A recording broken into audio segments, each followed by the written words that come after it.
الحمد لله رب العالمين والعاقبة للمتقين،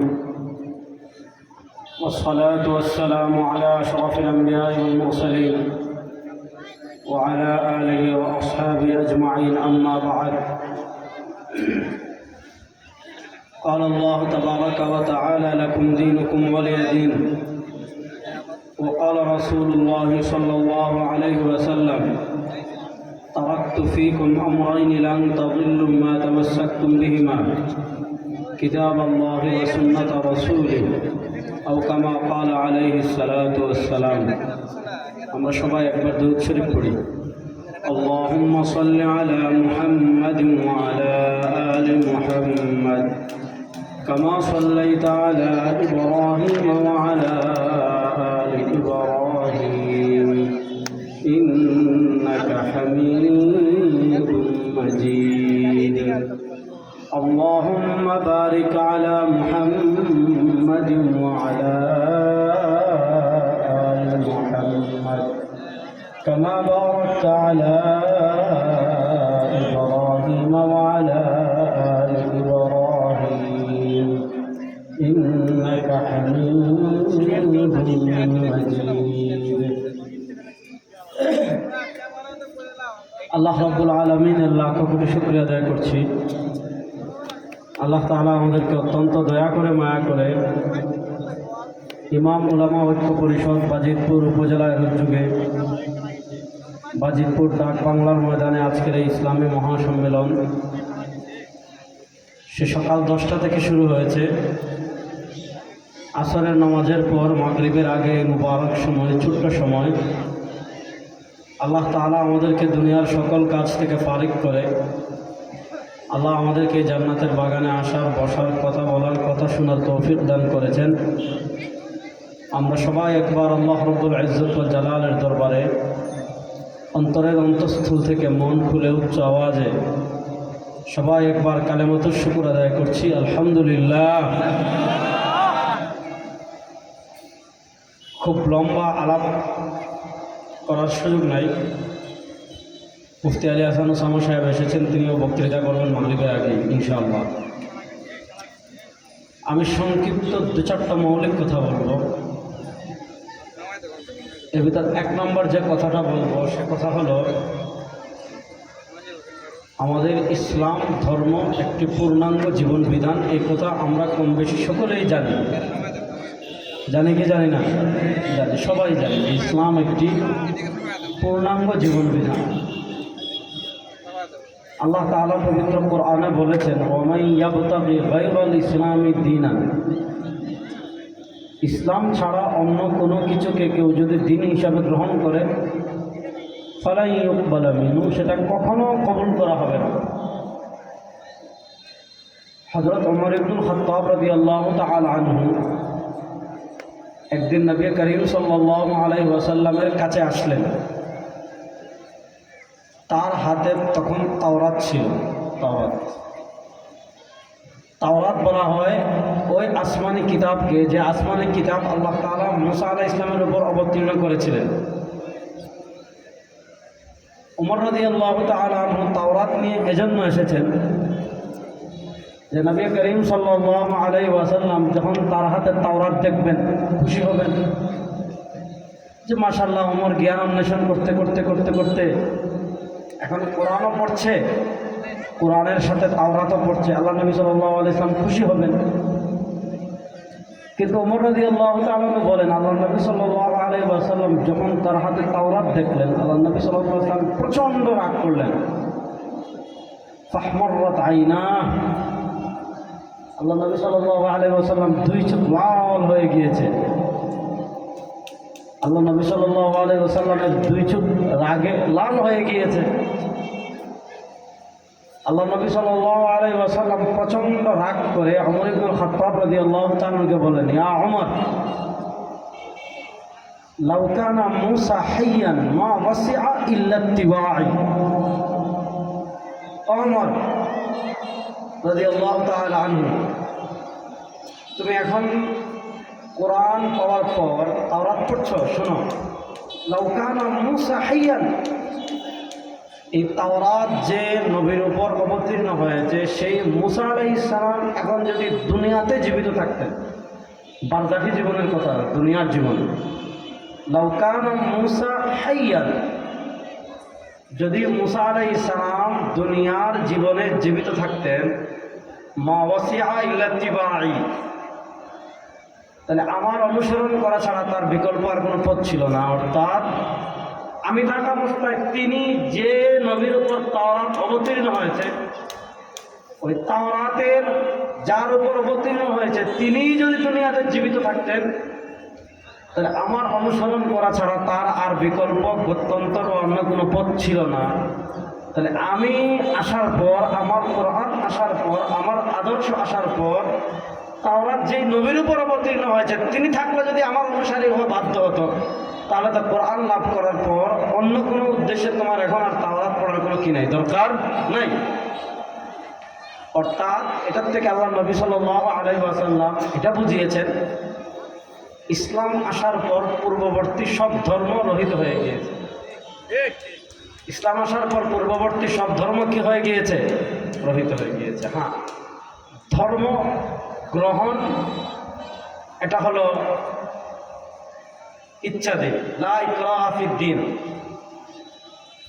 দিন গ্রহণে কাউকে জোর প্রয়োগ করা যাবে না।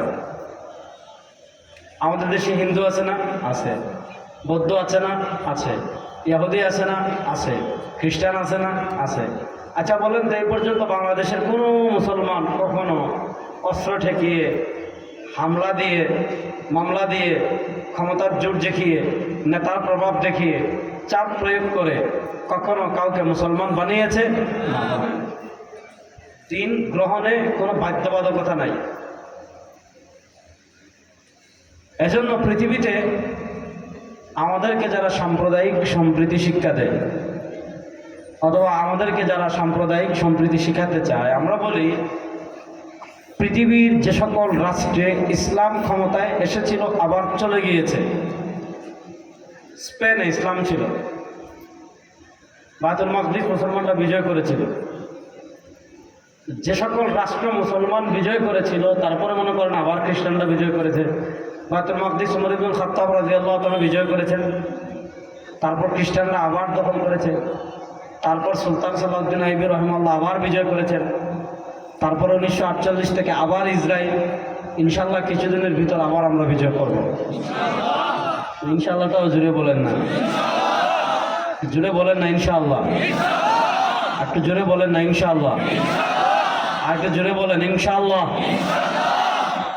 আপনি সুলতান সালাউদ্দিন আইয়ুবী রাহিমাহুল্লাহর বায়তুল মাকদিস বিজয় আর ক্রুসেডারদের বায়তুল মাকদিস বিজয়, দেখবেন দুইটা আকাশ পাতাল পার্থক্য। খ্রিস্টানরা বিজয় করেছিল যখন, দখল করেছিল যখন, মুসলমানদের রক্তবন্যা বইয়ে দিয়েছিল, মুসলমানদেরকে কচুকাটা করে দিয়েছিল।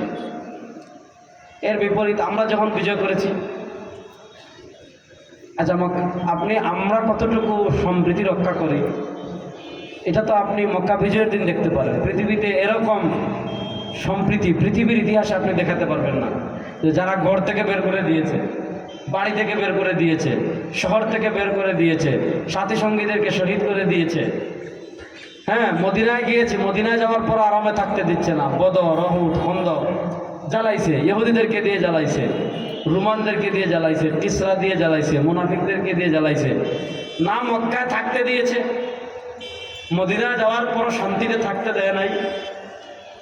এমন শত্রুর উপর আল্লাহ নবী সাল্লাল্লাহু আলাইহি ওয়াসাল্লাম যখন বিজয় লাভ করেছে, 17 জন ছাড়া সবাইকে মাফ করে দিয়েছে। এই 17 জনের অনেকে পরবর্তীতে মুসলমান হয়ে গিয়েছে। হযরত ওয়াহশী মুসলমান হয়েছেন, এরপরে হিন্দা বিন আবু সুফিয়ানের আবু মুআবিয়া রাদিয়াল্লাহু তাআলার মা হিন্দা, তিনিও মুসলমান হয়েছেন। আরও অনেকে আছে এরকম মুসলমান হয়েছে।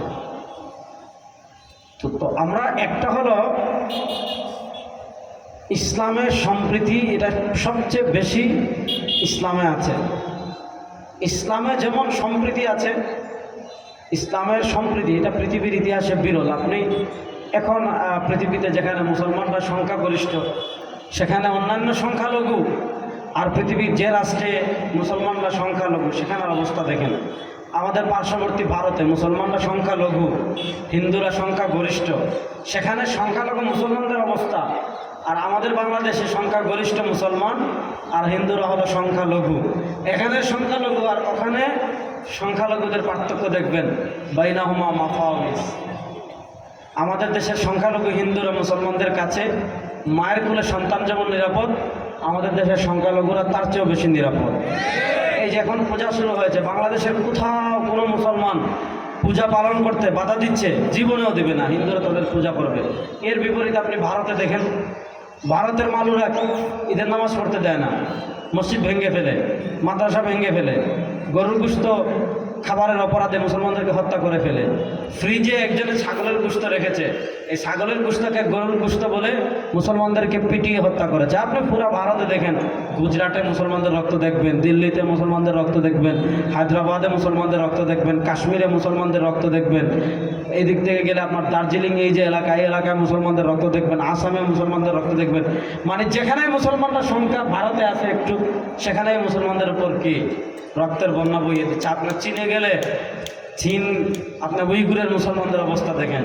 তো যারা তাদের দেশের সংখ্যালঘু মুসলমানদের নিরাপত্তা দিতে পারে না, তাদের থেকে বিশ্ব মুসলিমের নিরাপত্তা, মানবতা, শান্তি কোনো কিছু শেখার কোনো প্রয়োজন নেই। একেবারে সহজ কথা, কোনো কিছু শেখার কোনো কি নেই, প্রয়োজন। তো ইসলাম সাম্প্রদায়িক সম্প্রীতি রক্ষার কথা সবসময় বলে। সাম্প্রদায়িক সম্প্রীতির অর্থ এই নয় যে আপনি আপনার আদর্শ বিসর্জন দিয়ে দিবেন। সাম্প্রদায়িক সম্প্রীতির অর্থ এই নয় আপনি আপনার আকীদা বিসর্জন দিয়ে দিবেন। সাম্প্রদায়িক সম্প্রীতির অর্থ এই নয় যে আপনি হালাল হারামের সীমারেখা তুলে ফেলবেন। সাম্প্রদায়িক সম্প্রীতির অর্থ এই নয় আপনি শিরিক আর কুফরকে বরাবর করে ফেলবেন, এই ঈমান আর শিরিককে সমান করে ফেলবেন।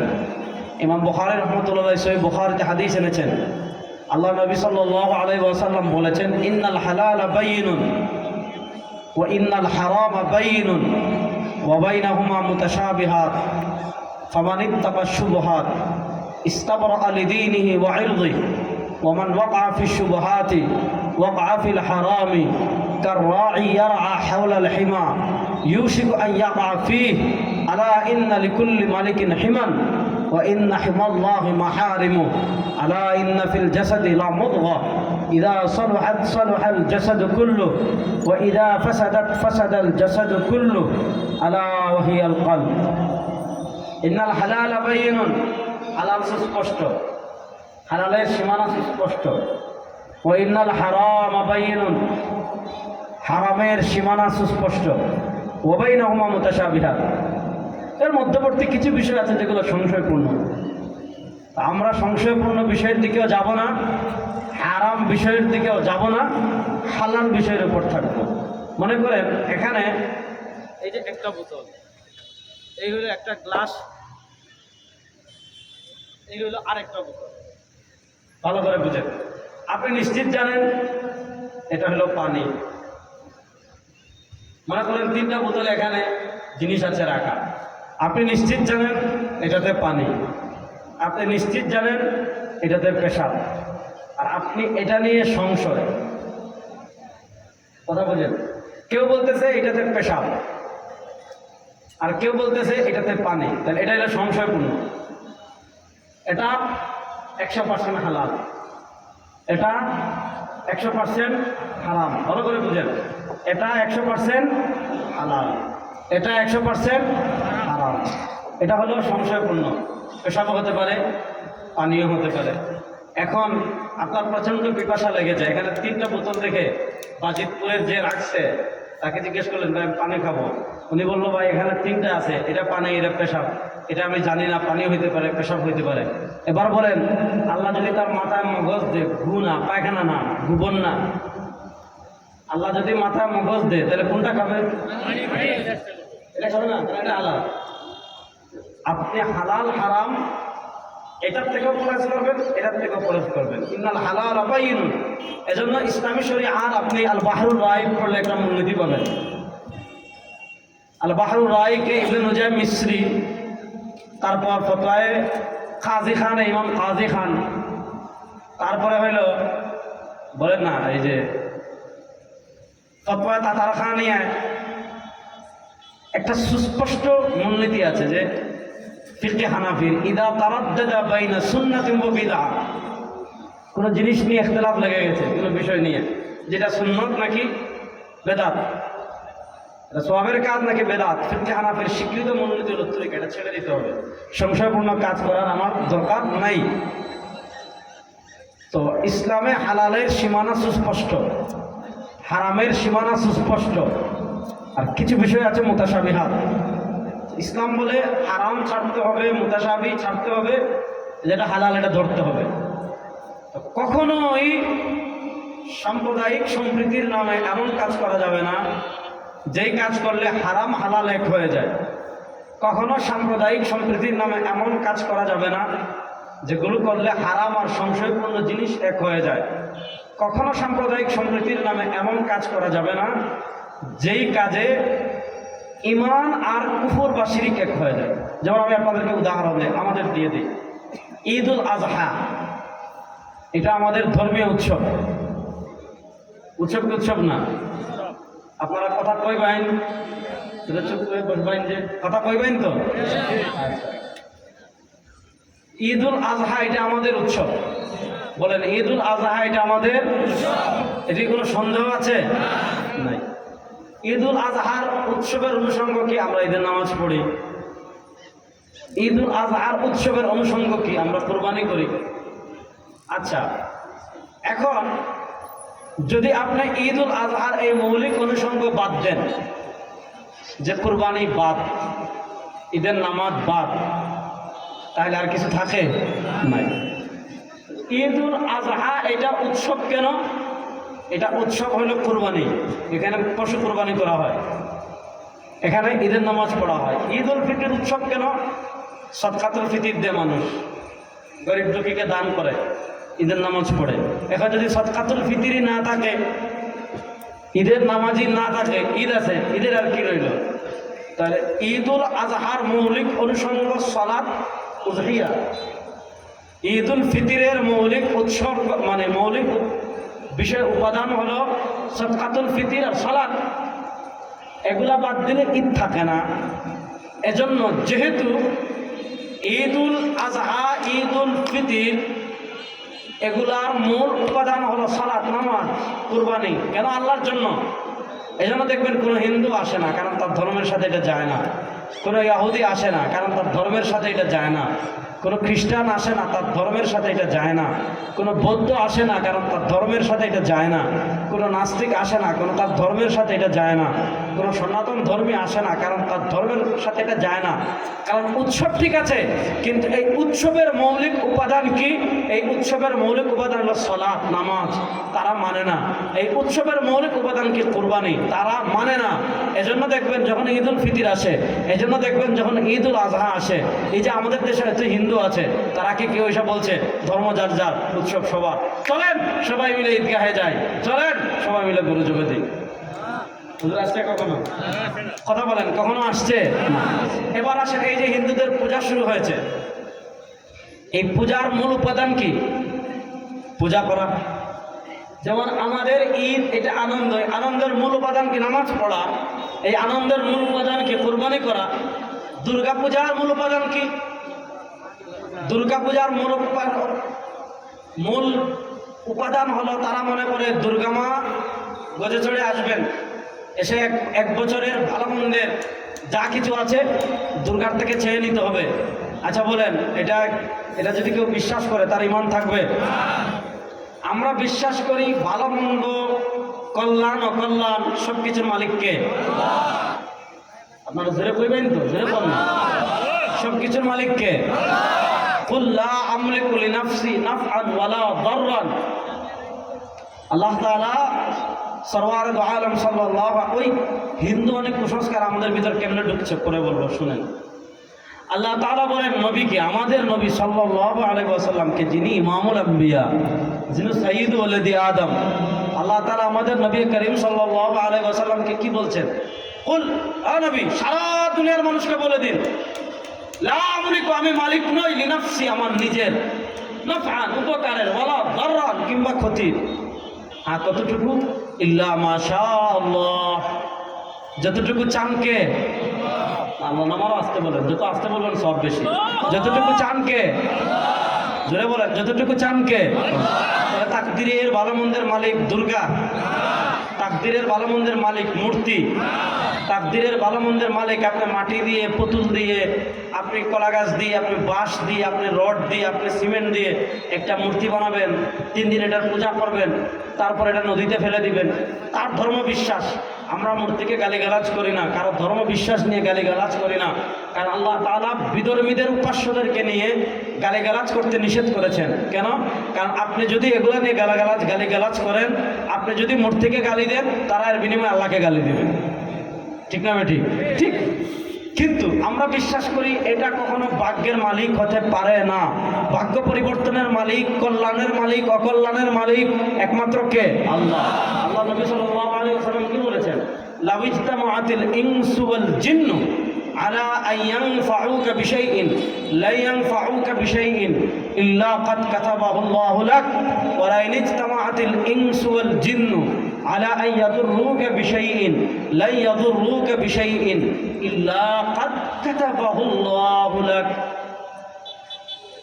এই আমার উম্মাহ শোনো, লা ইজতামাআতিল ইনসু ওয়াল জিন, যদি সারা দুনিয়ার সব মানুষ আর সব জিন একত্রিত হয়ে যায়, সব মানুষ ঐক্যজোট, সর্বমানুষীয় ঐক্যজোট, শুধু মানুষ না, সাথে জিন, সর্বমানুষ সর্বজিন ঐক্যজোট।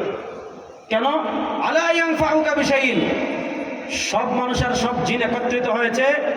আলা ইয়ানফাউকা বিশাইইন, সব মানুষ আর সব জিন মিলে তোমার কোনো উপকার করবে। আল্লাহ নবী সাল্লাল্লাহু আলাইহি ওয়াসাল্লাম বলেন, লা ইয়ানফাউকা বিশাইইন, সব মানুষ আর সব জিন মিলে তোমার কোনো উপকার করতে পারবে না। আর কতটুকু পারবে? ইল্লা ক্বাদ কাতাবাহু আল্লাহু লাক, যতটুকু তাকদীরে লিখে রেখেছেন কে? আল্লাহ। ওয়ালা ইজতামাআতিল ইনসু ওয়াল জিন্নু আলা আন ইয়াদুররুকা বিশাইইন, যদি সব মানুষ আর সব জিন একত্রিত হয়ে যায়, একমত হয়ে যায়, আলা আন ইয়াদুররুকা বিশাইইন, সব মানুষ আর সব জিন মিলে তোমার কোনো ক্ষতি করবে, আল্লাহ নবী সাল্লাল্লাহু আলাইহি ওয়াসাল্লাম বলেন, লা ইয়াদুররুকা বিশাইইন, সব মানুষ আর সব জিন মিলে তোমার কোনো ক্ষতি করতে পারবে না, ইল্লা ক্বাদ কাতাবাহু আল্লাহু লাক, সব জিনিস আর সব জিন মিলে আর সব মানুষ মিলে তোমার ততটুকু ক্ষতি করতে পারবে যতটুকু তাকদীরে লিখে রেখেছেন কে? ধরে বলেন। তাকদীরের মঙ্গল অমঙ্গল, কল্যাণ অকল্যাণ, ভালো মন্দ, এগুলোর মালিক কে? আল্লাহ। এখন যেখানে শিরিক হয়, এই পূজার মূল উপসঙ্গ কি? শিরিক। এই পূজার মূল উপাদান কি? মূর্তি পূজা। মূর্তি পূজা মানে কি? গায়রুল্লাহকে নিজের হাতে মূর্তি বানিয়ে এটাকে প্রবল শক্তিশালী মনে করে, সেটাকে প্রবল ক্ষমতাধর মনে করে, সেটাকে রবের পর্যায়ে নিয়ে গিয়ে সেটাকে উপাস্য মনে করে 3 দিন তার কাছে উপাসনা করা, তার কাছে চাওয়া, এরপর সে প্রভূত কল্যাণ নিয়ে আসবে ধারণা রেখে তাকে নদীতে ফেলে দেওয়া। এগুলা ইমানি আকীদা না শিরিক? বলেন, এগুলা ইমান না শিরিক? আচ্ছা বলেন, যেখানে নিরেট শিরিক হয়, শিরিক ছাড়া কিছু নেই, ভালো করে বুঝেন, যেখানে নিরেট শিরিক হয় সেখানে যাওয়া মুসলমানদের জন্য হালাল না হারাম? বড় আস্তে বললেন, বড় আস্তে বললেন। বলেন, সেখানে যাওয়া মুসলমানদের জন্য হালাল না হারাম? যদি বলেন, সেখানে যাওয়া মুসলমানদের জন্য হালাল না হারাম? অবশ্যই হারাম, কোনো সন্দেহ নেই। এবার বলেন, যেখানে মূর্তি পূজা হয় এবং যখন পূজা হয় তখন সেখানে দর্শনার্থী হয়ে যাওয়া মুসলমানদের জন্য হালাল না হারাম? সুস্পষ্ট হারাম, ক্ষেত্র বিশেষে শিরিক। সুস্পষ্ট হারাম, ক্ষেত্র বিশেষে শিরিক। এবার আমরা সীমারেখা তুলে ফেলি। একটা হলো আপনি হারাম জেনে ভুলে গিয়ে ফেলেছেন, সেটা ভিন্ন কথা, কিন্তু সমস্যা কি জানেন?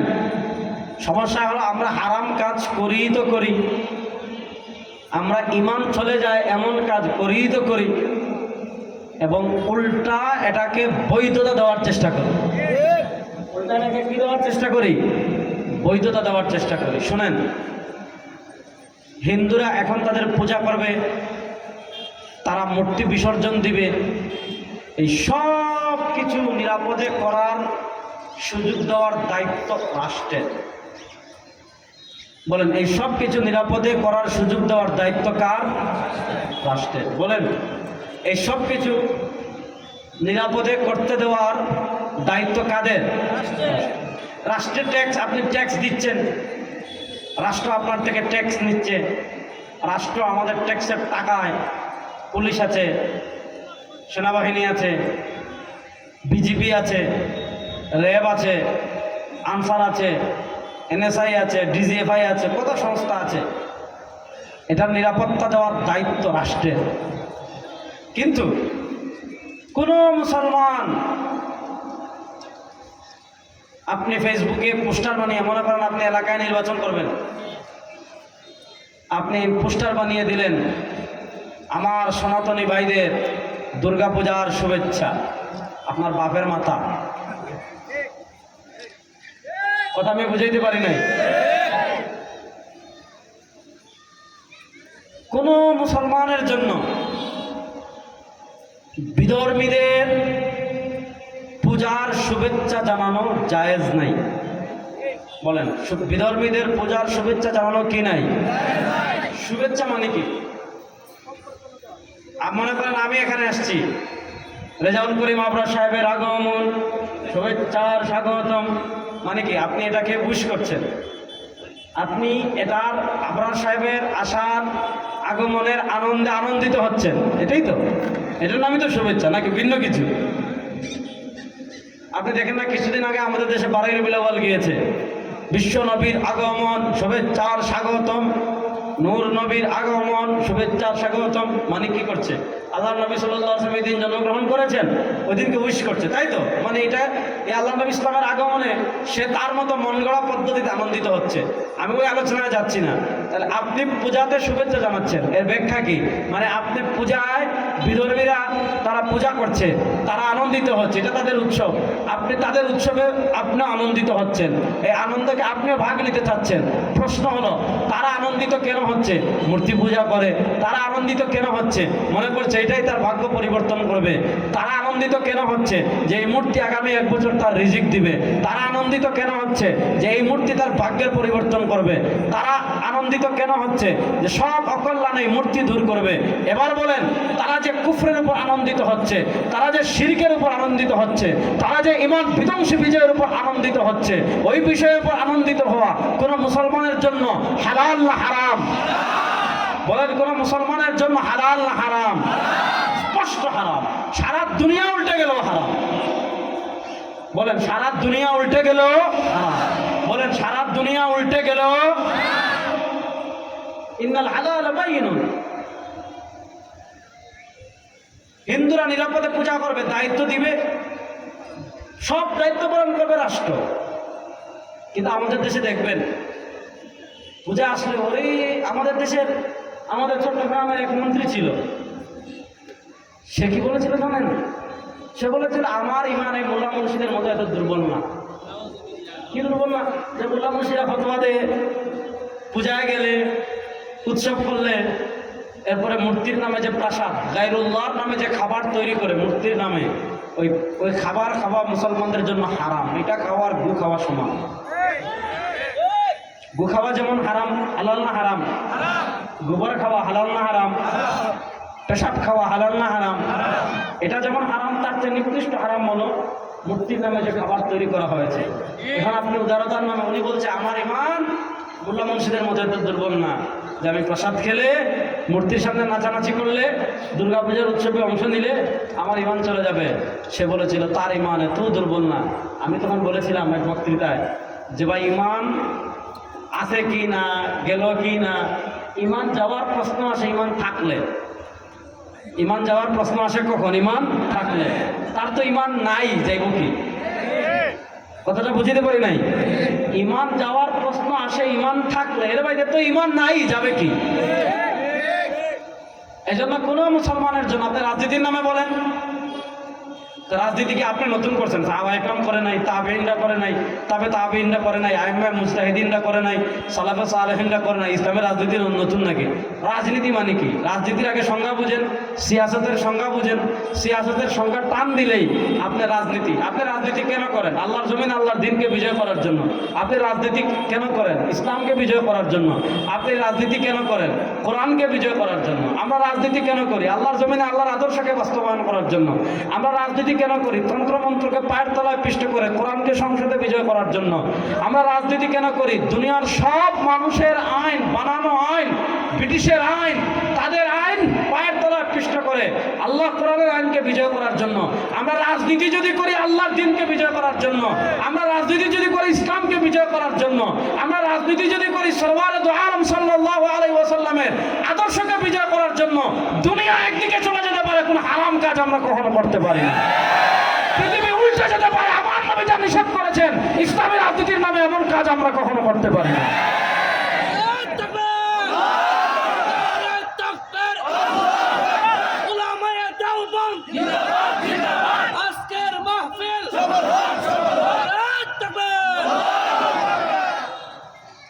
কথা ভালো করে বুঝেন। এখন আবার আরেকটা ধান্দামি শুরু হয়েছে, কি জানেন? দেখবেন যখন পূজার সময় আসে বিশাল ফেস্টুন লাগাবে, ধর্ম যার যার, উৎসব সবার। ধর্ম যার যার, উৎসব সবার। আচ্ছা, এতটুকু বলুন তার মতো। তারপর আমাদের সংসদে এক মহিলা বলছিল, আমি নাম নিচ্ছি না, তার নাম নেওয়া মুবারক মজলিসে দরকার নাই। সে বলেছে ধর্ম যার যার, উৎসব সবার। কারণ আল্লাহ কোরআনে বলেছেন লাকুম দীনুকুম ওয়ালিয়া দীন। আল্লাহ কোরআনে কি বলেছেন? লাকুম দীনুকুম ওয়ালিয়া দীন। দেখেন আপনি দান্দামি মানে কি বলবো, এগুলা কোনো ব্যাখ্যা আছে বলেন? ভাই তুই পূজারে হালাল করতে গিয়ে, পূজায় যাওয়াকে হালাল করতে গিয়ে, পূজায় অংশগ্রহণকে হালাল করতে গিয়ে কি বলছে? লাকুম দীনুকুম ওয়ালিয়া দীন। না, আল্লাহ সাল্লাল্লাহু আলাইহি ওয়াসাল্লাম বুখারী শরীফে বলছেন। আল্লাহ সাল্লাল্লাহু আলাইহি ওয়াসাল্লাম কোথায় বলছেন? বুখারী শরীফে বলছেন লাকুম দীনুকুম ওয়ালিয়া দীন। আচ্ছা যাক, ওইদিকে আমি যাচ্ছি না, ভালো করে বুঝেন, খুব মনোযোগ দিয়ে বুঝেন। যেখানে শিরিক হয়, আরে ভাই যেখানে হাজার মানুষ শিরিক করছে, আপনার কলিজা করা যেত যে আমি কালেমা বিশ্বাস করি, আমি তাওহীদে বিশ্বাস করি, আমি রিসালাতে বিশ্বাস করি, যেখানে শিরিক চলে সেখানে আমি কেমনে যাই? আর যে উৎসব শিরিকের উপর, সেটার শুভেচ্ছা আমি কেমনে জানাই? আমার ইমানের গায়রাত বলে তো একটা জিনিস থাকার দরকার আছে না নাই? এবার আসেন লাকুম দীনুকুম ওয়ালিয়া দীন একটা ব্যাখ্যা দিতে হলে বুঝবেন। কুরআনুল কারীমের একটা সূরা যেটার নাম হলো সূরাতুল কাফিরুন। কুরআনুল কারীমের একটা সূরা যেটার নাম হলো কি? সূরাতুল কুল ইয়া আইয়ুহাল কাফিরুন। আল্লাহ তাআলা তার নবীকে বলেন, কোন নবী আপনি বলুন, ইয়া আইয়ুহাল কাফিরুন, হে দুনিয়া তাবৎ কাফেরের গোষ্ঠী। আল্লাহ তাআলা কেন আয়াত নাযিল করলেন, এই সূরা নাযিল করলেন? এটার প্রেক্ষাপট যদি বুঝে ফেলেন তাহলে আপনি মূল বিষয়টা ধরতে পারবেন। যদি আপনি প্রেক্ষাপট ধরতে পারেন তাহলে মূল বিষয় লাকুম দীনুকুম ওয়ালিয়া দীনের ব্যাখ্যা বুঝে ফেলবেন। মক্কি জীবনে আল্লাহ নবী সাল্লাল্লাহু আলাইহি ওয়াসাল্লামের উপর অত্যাচারের এমন কোন স্টিম রুলার নাই, কাফেররা চালায় নাই। সাহাবায়ে কেরাম রিদওয়ানুল্লাহি আলাইহিম আজমাইনের উপর কি পরিমাণ জুলুম করেছে, সাহাবায়ে কেরাম রিদওয়ানুল্লাহি আলাইহিম আজমাইনের উপর কি পরিমাণ অত্যাচার করেছে, আমরা কম বেশি বেলাল হাবশী রাদিয়াল্লাহু তাআলার উপর, হযরতে খাব্বাব রাদিয়াল্লাহু তাআলার উপর, হযরতে সুমাইয়া রাদিয়াল্লাহু তাআলা আনহার উপর, খুদ রাসূল করিম সাল্লাল্লাহু আলাইহি ওয়াসাল্লামের উপর কি পরিমাণ অত্যাচার করেছে, এগুলো আমরা কম বেশি সবাই জানি। এখন দেখবেন শেখ হাসিনা উনি সবার ঊর্ধ্বে দেশ, শত্রু মিত্র ভুলে দেশবাসীকে ঐক্যবদ্ধ হওয়ার আহ্বান জানান, কারণ এখন উনি বিপদে। প্রশ্ন হলে এখন যে আপনি সবাই সব মতভেদ ভুলে ঐক্যবদ্ধ হওয়ার আহ্বান জানাচ্ছেন, গত 15 বছর এই আহ্বান কোথায় ছিল? তখন তো বলতেন আমার বাপ দেশ স্বাধীন করেছে, সুতরাং এই দেশের সব মালিক উনি আর আমরা সব হইলাম বানাটিয়ে, তাই তো? হ্যাঁ কয় না? ভালো করে কথা বুঝেন। মক্কার কাফেরেরা যখন দেখলো কিরে এই পোলা পাইনেরা তো আমাদের পোলা পাইনেরা, মানে সাহাবা একরামের কথা বলতো, এরা তো আমাদের পোলা পাইন, এরা তো আমরা জন্ম দিলাম এদেরকে, আমরা লালন পালন করলাম, আমরা বড় করলাম, খাওয়াইলাম, পাললাম, সব করলাম আমরা। আর মুহাম্মদ সাল্লাল্লাহু আলাইহি ওয়াসাল্লামের কাছে গিয়ে এমন কি জাদু পেল? মুহাম্মদ সাল্লাল্লাহু আলাইহি ওয়াসাল্লামের কাছে গিয়ে এমন কোন আলো পেল? মুহাম্মদ সাল্লাল্লাহু আলাইহি ওয়াসাল্লামের কাছে এমন কোন জিনিসেরা পেল যে ঘর ছেড়ে দে, স্ত্রী ছেড়ে দে, সন্তান ছেড়ে দে, সম্পদ ছেড়ে দে, বাড়ি ছেড়ে দে, দেশ ছেড়ে দে, এমনকি জানও দিয়ে দে, কিন্তু মুহাম্মদ সাল্লাল্লাহু আলাইহি ওয়াসাল্লাম এদেরকে এমন কি শিখালো এটা ছাড়তে পারে না। একদিকে জুলুম করে কয় ছাড়ো, একদিকে অত্যাচার করে বলে ছাড়ো, একদিকে ঘর ভাঙে বলে ছাড়ো, একদিকে স্ত্রী ছেড়ে দেয় বলে ছাড়ো, একদিকে সন্তান বলে বাবা তোমাকে বাবা ডাকবো না ছাড়ো, একদিকে দেশ ছাড়ার প্রশ্ন, আরেকদিকে ইসলাম, একদিকে ঘর ছাড়ার প্রশ্ন, আরেকদিকে ইসলাম, একদিকে বাড়ি ছাড়ার প্রশ্ন, আরেকদিকে ইসলাম, একদিকে সন্তান ছাড়ার প্রশ্ন, আরেকদিকে ইসলাম, একদিকে স্ত্রী ছাড়ার প্রশ্ন, আরেকদিকে ইসলাম, একদিকে জান দেওয়ার প্রশ্ন, আরেকদিকে ইসলাম। এবার দেখা যায় তারা ঘর ছাড়তে পারে, বাড়ি ছাড়তে পারে, বাড়ি ছাড়তে পারে, স্ত্রী ছাড়তে পারে, সন্তান ছাড়তে পারে, সম্পদ ছাড়তে পারে, দেশ ছাড়তে পারে, জান দিতে পারে, মাগার 1 ইঞ্চিও ইমান ছাড়তে পারে না। এবার কাফেররা বলে কি রে, যত করি ইমান তত বাড়ে। এদেরকে বলি একবার বলে আল্লাহ মানি না, তার বুকের উপর পাথর তুলে দেয়, পাথরের উপর মানুষ দাঁড়িয়ে যায়, বুকের পাথরের হাড় একটা একটা করে ভেঙে যায়, বলে একবার বলে আল্লাহকে মানি না। বেলালে হাবশিকে যখন বলে একবার আল্লাহ মানি না, বেলাল হাবশির ইমান থেকে তত দ্রুত বের হয় আল্লাহু আহাদ। আমার আল্লাহ এক, আমার আল্লাহ বলে না আমার আল্লাহ। একদিকে দেখেন আবু জেহেল অত্যাচার করে, তার বাচ্চা এটা তারা প্রভাবিত হচ্ছে যে কিনা আমার আব্বা এত মারে, এ তো সারা জীবন আমাদের সাথে চললো, এমন কি পেল আমার আব্বা এত মারার পরও ছাড়তেছে না, নিশ্চিত এটা কি একটু জানতে মন চায়। আবু জেহেল অত্যাচার করে আল্লাহ ইকরামার হৃদয়কে ইসলামের জন্য খুলে দিচ্ছেন, বলেন সুবহানাল্লাহ। মক্কার কাফেরেরা যখন চূড়ান্ত ব্যর্থ হয়ে গেল, যখন দেখলো আর কোনোভাবে কাজ হচ্ছে না, শেষে বললো আর হবে না, চলে এবার ঐক্য করি। ঐক্যের প্রস্তাব নিয়ে আসছে। কি ঐক্য? ও ভাতিজা, আল্লাহ নবী সাল্লাল্লাহু আলাইহি ওয়াসাল্লাম, তুমি তো আমাদেরই ছেলে, আমি সংক্ষেপে বলছি সময় কম, তুমি আমাদেরই ছেলে, আমাদেরই সন্তান, তোমাকে আমরা এত ভালোবাসি, এত ভালো মানুষ, তুমি কি একটা শুরু করছো, পুরা এলাকার মধ্যে হুলস্থুল লাগাই দিছো, আর আমরাও তোমাদেরকে মারতে মারতে ক্লান্ত হয়ে যাচ্ছি, পারতেছি না, চলেন একটা সিস্টেম করি। কি সিস্টেম? ভাতিজা তোমার যারা আছে তুমি তোমার মতো থাকো, আল্লাহ বিল্লাহ করো, নামাজ রোজা করো, তুমি তোমার মতো থাকো। আমাদের এই যে মূর্তি আছে 360টা তো কাবা শরীফেই আছে, এই পাহাড়ে পাহাড়ে মূর্তি আছে, আমাদের মূর্তির বিরুদ্ধে একটা কথা বলবো না, আমাদের আদর্শের বিরুদ্ধে একটা কথা বলবো না, আমাদের আদর্শের বাইরে গিয়ে কাউকে দাওয়াত দিবা না, তুমি তোমার মতো তোমার ধর্ম পালন করো, আমরা আমাদের মতো থাকি। তবে যেহেতু একটা ঐক্য হচ্ছে, আমরা মাঝে মাঝে তোমার ঈদে যাব, আমরা মাঝে মাঝে তোমার জুমায় যাব, আমরা মাঝে মাঝে তোমার মানে উৎসবে যাব, তুমি মাঝে মধ্যে আমাদের ওকাজ মেলায় আসবা, মানে এখনকার দুর্গা পূজার মতো তারাও পূজা করতো, আমাদের নাইরুজ পূজায় আসবা, আমাদের মাহেরজান পূজায় আসবা, তাহলে ঐক্য হয়ে গেল। তোমার এখানেও আমরা গেলাম, আমার এখানেও তুমি আসলা, তুমি তোমার মতো থাকলাম, আমরা আমাদের মতো থাকলাম, আসা যাওয়া হইল, মিল মহব্বত হয়ে গেল, আর মারামারি থাকবে না।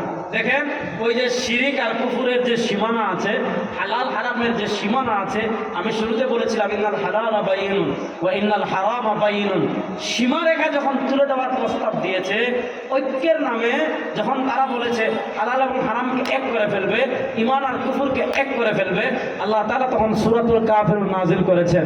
আল্লাহ বলেন যখন তারা এই প্রস্তাব দিয়েছে আপনি ওখানে যাবেন, আমরা ওখানে আসব, আল্লাহ তাআলা তখন সূরাতুল কাফিরুন নাজিল করেছেন। কুল, নবী আপনি বলুন, ইয়া আইয়ুহাল কাফিরুন, ইয়া আইয়ুহাল কাফিরুন, ইয়া আইয়ুহাল কাফিরুন, হে কিয়ামত পর্যন্ত আগত সকল কাফেরেরা শোনো, লা আবুদু মা তা'বুদুন, তোমরা ইবাদত করো মূর্তির, তোমরা ইবাদত করো তারকার, তোমরা ইবাদত করো চন্দ্রের, তোমরা ইবাদত করো সূর্যের, তোমরা ইবাদত করো পাথরের, তোমরা ইবাদত করো আবু জাহেলের, তোমরা ইবাদত করো পানির, তোমরা ইবাদত করো লাতের, তোমরা ইবাদত করো মানাতের, তোমরা ইবাদত করো হুবালের, তোমরা ইবাদত করো উজ্জা, আর আমরা ইবাদত করি একমাত্র কার? আল্লাহ। বলেন আমরা ইবাদত করি একমাত্র কার? আল্লাহ। লা ইবাদতের প্রশ্নে কোনো আরাম, কোনো ঐক্য, কিছুই আপোষ চলবে না। অর্থাৎ মুসলমানদের জীবন চলে যেতে পারে, মুসলমান কখনো গায়রুল্লাহর ইবাদত করতে পারে, বলেন না, মুসলমানদের জীবন চলে যেতে পারে, মুসলমান কখনো গায়রুল্লাহর ইবাদত করতে পারে।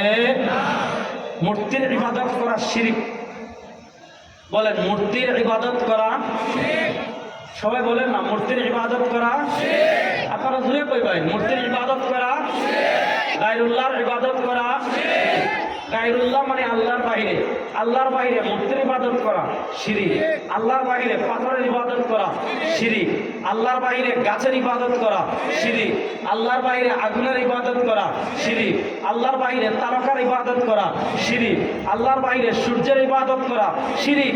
আল্লাহর বাইরে পীরের ইবাদত করা, এটাও শিরক।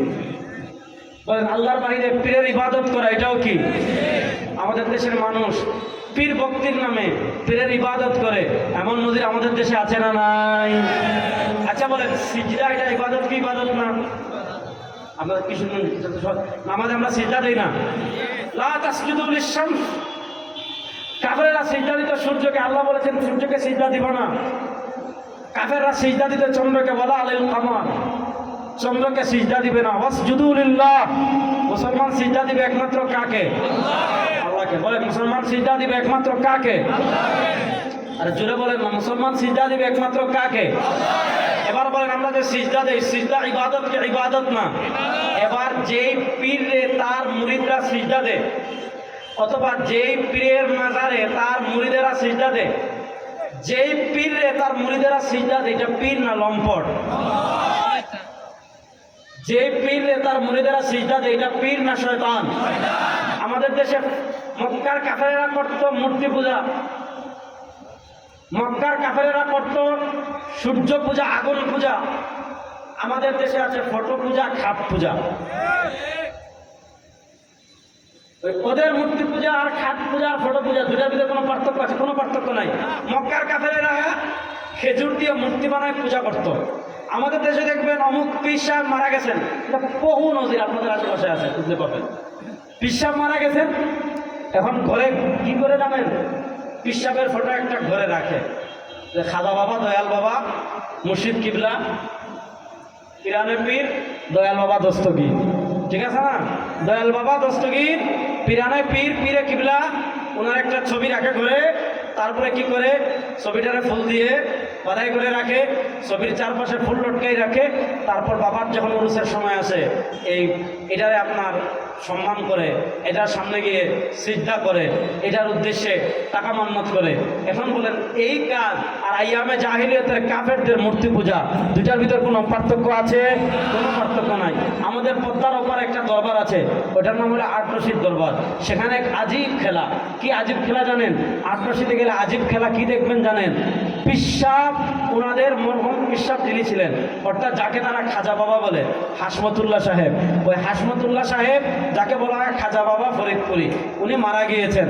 তো এই হাসমতুল্লাহ, যাকে তারা বলে খাজা বাবা ফরিদপুরি, উনি যেই খাটে ঘুমাতেন, এখন তো পিসাব নাই, এখন ওরুস হয় 3 দিন ব্যাপী, মহা পবিত্র। আমি বলি মহা নাপাক। বুঝেন না এই কথা? কারণ যেখানে খাট পূজা চলে, এটার নাম কি মহাপবিত্র? যেখানে কবরে সিজদা চলে, এটার নাম কি মহাপবিত্র? জীবনে না, ভালো করে বুঝেন। ওই হাসমতুল্লাহ সাহেব যে খাটে ঘুমাতেন, ওই খাটটা সুন্দর করে সাজাই রাখছে।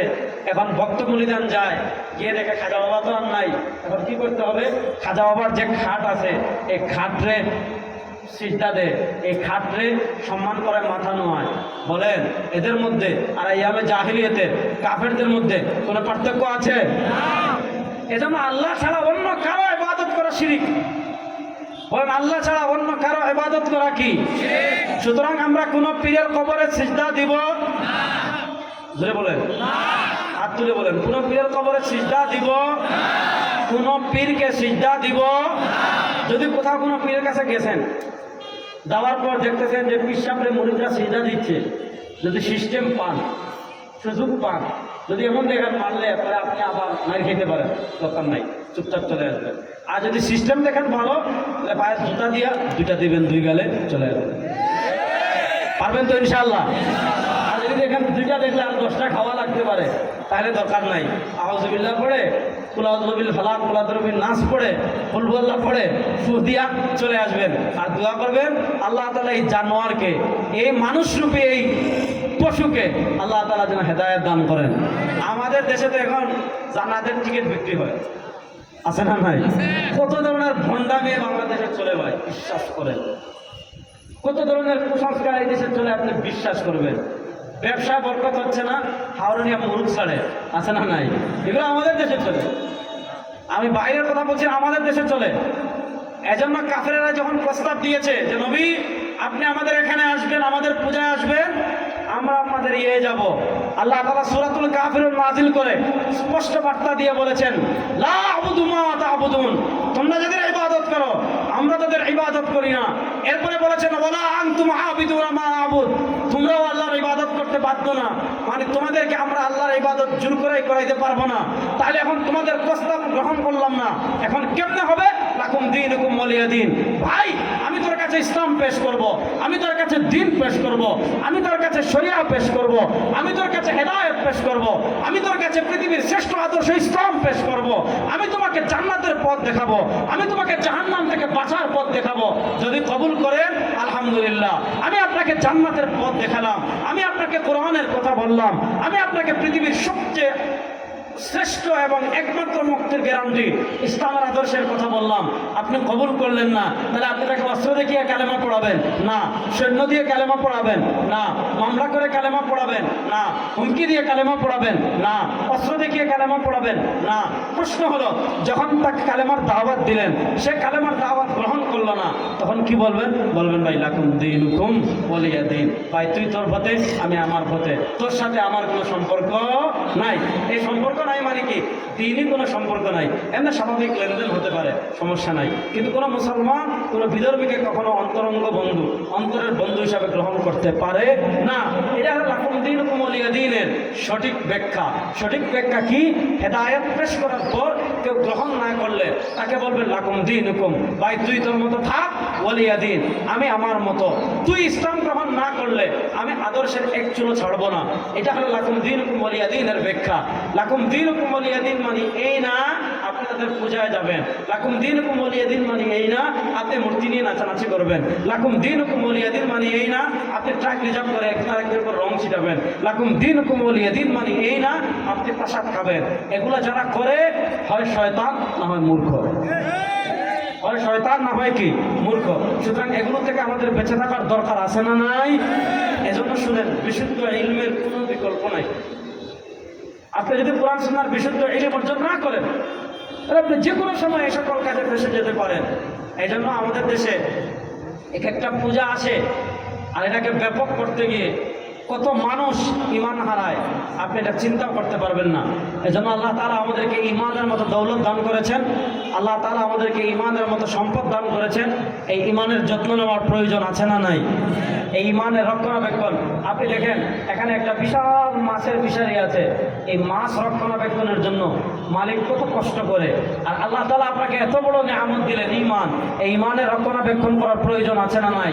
আল্লাহ তাআলা আমাদেরকে পরিপূর্ণভাবে ঈমানের রক্ষণাবেক্ষণ করে বিশুদ্ধ পরিশুদ্ধ খাঁটি ঈমান নিয়ে আল্লাহ আমাদের সবাইকে কবরে যাওয়ার তৌফিক দান করুন। আজ এ পর্যন্ত আল্লাহ যে কথাগুলো বললাম আমাদের সবাইকে আমল করার তৌফিক দান করেন। আসাবতু ফামিনাল্লাহ ওয়া ইন আখতাতু ফামিন্নী ওয়া মিনাশ শাইতান। সুবহানাকাল্লাহুম্মা বিহামদিকা আশহাদু আল্লা ইলাহা ইল্লা আনতা আস্তাগফিরুকা ওয়া আতুবু ইলাইক। আসসালামু আলাইকুম ওয়া রাহমাতুল্লাহ। সম্মানিত